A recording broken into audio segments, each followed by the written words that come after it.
A Vancouver woman is speaking out after suggestive images of her were posted online for sale without her consent. And it seems she's just one of many in the Lower Mainland who've been targeted. Don't even know how they got those angles. I don't even know how I didn't even notice that there was someone that close to me. Amanda Gishin says those images were focused on particular parts of her body. Did you feel violated? Definitely an invasion of privacy, not even just for the photos that were posted of me on social media, on an account that I'm not aware of, actually on multiple accounts that I'm not aware of, but also in the sense that this person followed me home, so they know where I live, they know where I go, they followed me not just home, but then me walking my dog, and then I was able to find more footage of a separate day of me at HomeSense, just shopping with my girlfriend. So it makes you feel unsafe. Those videos were shared to TikTok, a social networking app, and traced back to a website called Spandex Teens, where they can be purchased. Is this considered a cyber crime? Whether it's cyber or not, it doesn't look like it is an actual crime. The people videotaping or being videotaped might feel threatened, in which case it's leading up to assault.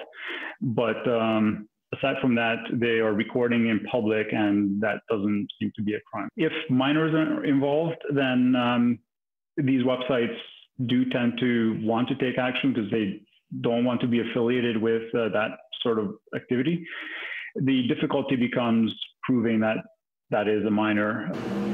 Voyeurism and people taking photos is kind of that, it's a very gray area, and we don't want people to investigate them themselves, or if they do feel that they are becoming a victim of any type of criminal activity, to contact our non-emergency police line so we can look into it. Gishin may not be the only one being targeted. We found hundreds of photos of women and teenagers taken from inappropriate angles throughout the Lower Mainland, in places like Holland Park, the Richmond Oval, and more.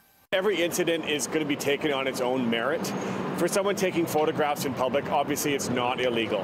But if they are taking it in a way where public safety may be an issue with children or taken in a sexually explicit manner, we want the Vancouver Police to be aware, to be notified so that we can attend and investigate these incidents. Richard Frank, the director of the International Cybercrime Research Center, says a permanent solution isn't just a click away. If that person or website is located in a country that will honor our warrants, then there's a good chance that we can actually reach that person or ask their content to be removed from that server. If the person or the website are in a country that does not honor our warrants, then there's nothing really we can do. We can ask, but it's up to them whether they want to do this or not. Local authorities are asking people to take action if you feel victimized. As for Amanda, she's sending a message to others to stay aware and speak up. Be aware of your surroundings. That is the most important. You never know who you're walking by on the street. You never know who you may bump into. You never know their intentions. Amrit Gill in Vancouver for City News.